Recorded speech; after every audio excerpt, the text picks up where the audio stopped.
पिछले साल से पाकिस्तान एक और बड़ा खेल खेलने लग गया है जिस पर ध्यान देने की जरूरत है। इंडस वैली सिविलाइजेशन का वारिस कौन है, भारत या पाकिस्तान? तो पाकिस्तान अपनी कट्टर इस्लामी पहचान का लिबादा ओढ़े रहता था, वो आजकल मोहनजोदाड़ो और मेहरगढ़ के कसीदे पर रहा है।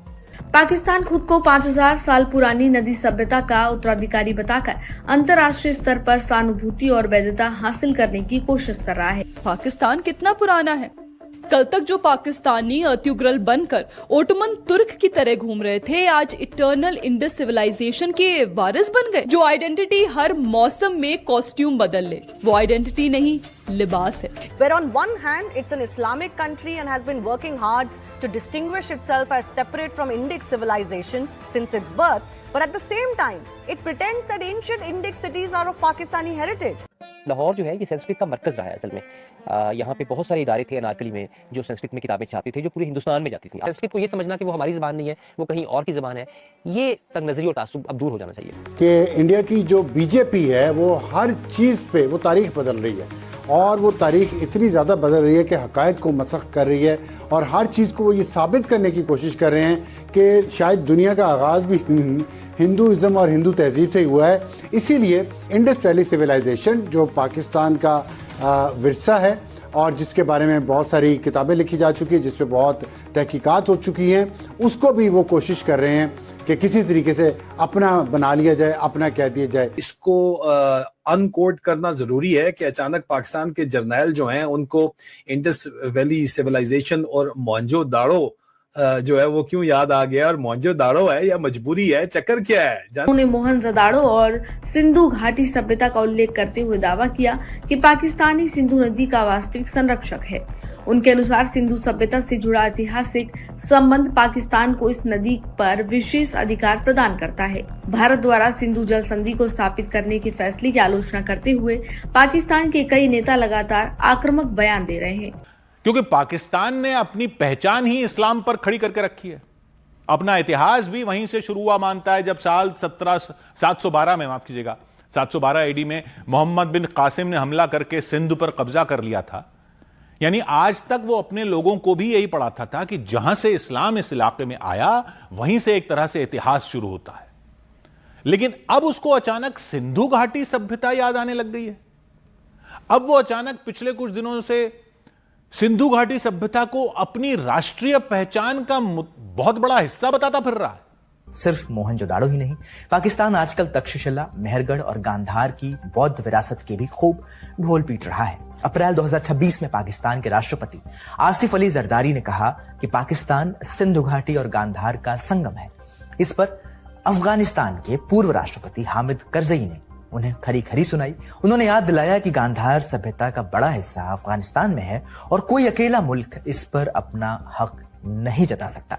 लेकिन आखिर अचानक क्या हुआ है कि अब इंडस वैली सिविलाइजेशन का प्यार जाग गया है पाकिस्तान के अंदर? जो इस वक्त मुल्ला मिस्त्री है वो भी वाज़े तौर के ऊपर आसिम मुनीर के अंदर भी प्यार जाग गया है, और उसकी जो अर्दली सरकार है, चपरासी की सरकार है, उसका भी प्यार जाग गया है। ये कोई छोटा मोटा बदलाव नहीं है। सोचने वाली बात यह है कि अब अचानक पाकिस्तान को हड़प्पा और मोहनजोदड़ो से इतना प्यार कैसे हो गया? किसको बेवकूफ बनाने की कोशिश हो रही है?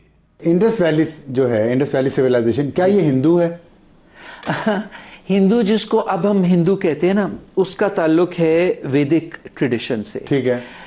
वैदिक ट्रेडिशन, जो वेदास आए, 4 वेदास जो संस्कृत में लिखे गए, जिसको ब्राह्मण्स ने लिखा शायद इसी इलाके में आने के बाद। वो कब की बात है? लेकिन वो कम से कम 500-600 साल, शायद 1000 साल बाद की बात है, जब इंडस वैली खत्म हो चुकी थी। तो हिंदुइज्म कहना इज अ सिली थिंग, क्योंकि जो क्लासिकल हिंदुइज्म है, जो संस्कृत वाला हिंदुइज्म है, जो टेक्सचुअल है, ब्राह्मण्स वाला, आर्यंस वाला, खत्रियों के बाद ब्राह्मण आए थे, वो सारा का सारा तो शुरू ही उस वक्त होता है जब काफी देर पहले उससे इंडस वैली खत्म हो चुकी है।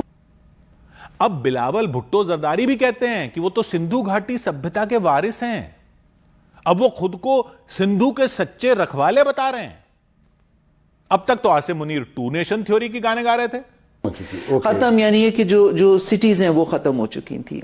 उसके बाद आर्यंस का आना शुरू होता है, पहले खत्री आते हैं, फिर ब्राह्मण आते हैं, फिर वो यहाँ आके वेदास लिखते हैं, तो दैट केम मच लेट, और वेदास अर्लिएस्ट थे, फिर ब्राह्मणास हैं, पुराण हैं, फिर उपनिषद हैं वगैरह वगैरह, तो वो सारा ये बाद में आया ना? अब इस्लाम से पहले का इतिहास याद आने लग गया पाकिस्तान को। असली कहानी यह है कि पाकिस्तान अब सिंधु घाटी सभ्यता और इस्लाम से पहले की विरासत का इस्तेमाल करके खुद को सिंधु नदी का वारिस बताना चाहता है, ताकि सिंधु नदी के पानी पर अपना दावा मजबूत कर सके। ठीक है, वो ये नहीं कहते कि 300 साल पहले इसका क्या नाम था, 800 साल पहले क्या था, या वो उस वक्त थी जब सिविलाइजेशन थी।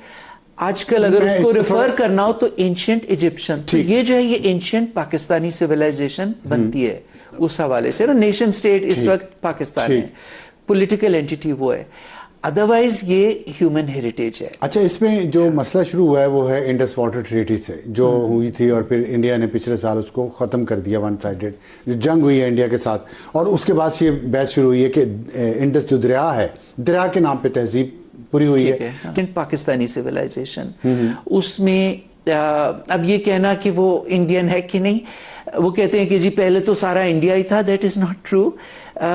इंडिया नेशन स्टेट जो है वो कब बनी, आप या तो उस सिविलाइजेशन के वक्त में देखें या आप आज की पॉलिटिकल रियलिटीज में देखें। आज का देखें तो एंशिएंट पाकिस्तानी सिविलाइजेशन, अगर आप उस वक्त ना इंडिया था ना पाकिस्तान था, फ्रैंकली, ठीक है ना, तो ना हिंदू मत थी, ना इस्लाम था, ना पाकिस्तान था, ना हिंदुस्तान था, तो इस बात का झगड़ा इट्स वेरी सिली। लेकिन क्या ये कहा जा सकता है कि ये बात आपकी ठीक है, मैं आपसे मुत्तफिक हूं, लेकिन इस वक्त जो बहस हो रही है तो इस खित्ते के रहने वाले लोग जो हैं, खित्ते की मैं बात कर रहा हूँ, जो इंडस रिवर और उसकी ट्राइब्यूटरीज के जो डिपेंडेंट भी हैं और उनके यहाँ रहते भी हैं हजारों साल से, वही वारिस हैं इस तहजीब के। स्कूलों के अंदर भी यही पढ़ाया गया, मुताला पाकिस्तान भी ये पढ़ाया गया कि पाकिस्तान का मतलब सिर्फ और सिर्फ क्या है, पाकिस्तान का मतलब क्या, ला इलाहा इल्लल्लाह, एक मजहबी रियासत है, ये बताया गया। अब जाहिर बात है जो गंधारा, टैक्सला, मोहनजोदड़ो और हड़प्पा की हिस्ट्री को किताबों के फुट नोट्स के अंदर शामिल कर दिया गया या 5 रुपए के नोट के ऊपर सिर्फ छापा गया। एकेडमिक तो हमेशा से यही कहते थे कि we are part of the Indus valley civilization, लेकिन फौजी जर्नल अगर वो इसको सपोर्ट नहीं करते थे, प्राइवेटली तो उसको सपोर्ट करते थे, क्योंकि आसिम मुनीर की तरह सारे शाम को चाचू विस्की हैं, लेकिन मुल्ला क्रैसी को सपोर्ट साथ करना और अपनी अवाम पे को डरा के रखने के लिए उस मुल्ला क्रैसी को इस्तेमाल करना, मुल्ला मिलिट्री अलायंस को इस्तेमाल करने के लिए एक मोहम्मद बिन कासिम वाली जो आइडियोलॉजी है वो देना बहुत जरूरी थी। इसमें अब जो नैरेटिव बनाने की कोशिश की जा रही है, जैसे मैं आप कह रहा था कि इंडिया का नैरेटिव ये है कि जनाब इंडस वाटर ट्रीटी के लिए सब कुछ कर रहे हैं, तो एक हद तक बिल्कुल कर रहे हैं, इसमें कोई शक नहीं है, लेकिन असल में तो आइडेंटिटी क्राइसिस है इनका। इनको जिस तरह मैंने आपको बताया कि एक ऐसी आइडेंटिटी चाहिए जो कि तमाम के तमाम लोगों को एक्सेप्टेबल हो, पाकिस्तान के अंदर भी और हिंदुस्तान के अंदर भी, अफगानिस्तान के अंदर भी और इंटरनेशनल कम्युनिटी को भी, ठीक है। और जाहिर बात है क्योंकि ये जो इंडस वैली सिविलाइजेशन ये काम कर रहे हैं जिसके ऊपर, अब क्यों ये किसी भी एक फिक्के या किसी सेक्ट या किसी भी सेक्टेरियन तौर के ऊपर सिंधी, पंजाबी, बलोच, पठान वाला, शिया, सुन्नी वाला, इसके अंदर कोई चक्कर नहीं है, ठीक है। ये एक मुश्तरका हेरिटेज है। और असल सवाल लेकिन क्या है दोस्तों, असल सवाल ये है, सबसे इंपॉर्टेंट सवाल ये है कि क्या सिर्फ मोहनजोदड़ो की बात करने से पाकिस्तान वाकई मॉडर्न बन जाएगा, इंटीग्रेट हो जाएगा? क्या डॉक्यूमेंट्री बनाने से एक्सट्रीमिज्म पाकिस्तान के अंदर कम हो जाएगी? क्या हेरिटेज कॉन्फ्रेंसेस से गवर्नेंस इंप्रूव हो जाएगी? जवाब है नहीं। तो बहुत अच्छी बात है, पाकिस्तान कह रहा है कि वो सिंधु घाटी सभ्यता का वारिस है, क्योंकि इंडस का वारिस तो इंडिया है, सिंधु का वारिस तो हिंद है। टू नेशन थ्योरी की धज्जियां तो उड़ी चुकी थी 1971 में, उसको दफन करने के लिए थैंक यू बता देना आसिम मुनीर को भी। और सिंधु घाटी सभ्यता की बात करते हो तो पता है आपको, इतनी सारी खुदाई के बाद भी वहां सब कुछ मिला, एक भी हथियार नहीं निकला है खुदाई में। तो किस मुंह से खुद को इस सभ्यता का वारिस बताते हो? आतंकी पालते हो, किस मुंह से खुद को इस सभ्यता का वारिस बता रहे हो? यह मत समझना कि यह सब लारे लप्पे लगाकर पानी मिल जाएगा। याद है वो समझौता क्यों रोका गया था? आतंक और पानी एक साथ नहीं बह सकते। आप वीडियो के ऊपर अपना सुझाव दे सकते हैं आपको वीडियो किस तरीके चाहिए कमेंट बॉक्स में ज़रूर बताइए। चैनल को लाइक शेयर और सब्सक्राइब कीजिए। जय हिंद।